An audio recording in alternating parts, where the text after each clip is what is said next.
This is your gold, silver, and the miners update for the weekend of January 7th, 2022. Let's go.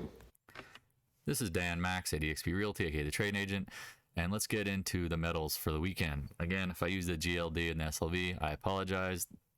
It's just the best charting software, best way for me to chart with the software I use. I hate both. I hate paper contracts. Let's just get started. Get the formalities out of the way. People always give you crap about it. So GLD. Little confusing earlier in the week, Wednesday. 4.5 million people drop out of the workforce. I mean, that's just bearish gold. I don't know about that. That means more people are on the government dime. Well, on that news, it was pretty interesting because you can go see what happened to the dollar. It actually popped on Wednesday, and then now we folded on the jobs number on Friday. It's just kind of a joke. It is what it is. Let's look at gold right here. I like it testing these levels. We put out an alert on the Discord room. Again, if you're not a part of the Discord room, we talk a lot of gold metals and miners there. I love that shit. Like this level, 167. If you go zoom out on the monthly, you can see what's happening. We're compressing under this downtrend line. It's a huge cup and handle. When are we going to go? I'm hoping sooner than later. I am getting fed up like everyone else, but also too, I don't day trade this stuff aggressively. I like the long-term setups. The SLV, we filled the gap. I like that. I don't mind that because look at the action. Made a low and then made a higher low today. Retested the range lows and the gap. That's a strong signal. Again, when you zoom out on the monthly, notice this blue zone is very important on the SLV.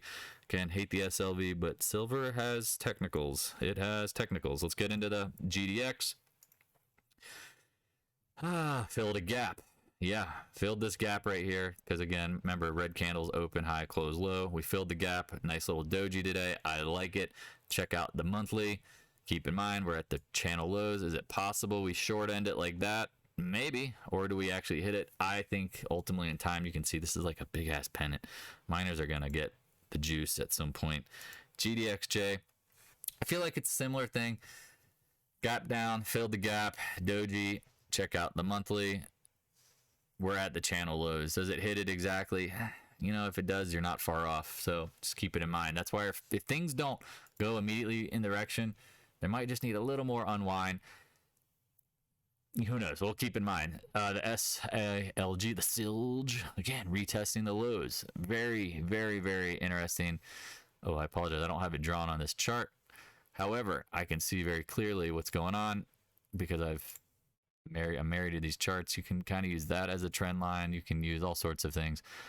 It's been one of these suckers that's incredibly hard to gauge sometimes because the SILG, it's pretty wild. As you notice, it can like take out channel lows. And again, people are like, oh, that's not a trend line. It's like, well, you never really closed much above it, could you? Just close enough for government work. But the key, honestly, like pretend the trend lines are there. This is the 50 week. You can see here really carefully. There's clearly support here. Like this is the range we bounce off of. I would just keep that in mind. It's also the bottom of the VAP zone. So again, I like to look at the big long-term picture. I know the intraday stuff can be really frustrating, but keep in mind, the more you chop out, the bigger the move. I always tell people the bigger the chop, the bigger the pop that's coming. So I hope that helps and people are, feeling a little more comfortable. Just, you got to be patient. You got to be patient. This shit is heavily manipulated. Anybody who knows the stuff knows the paper game.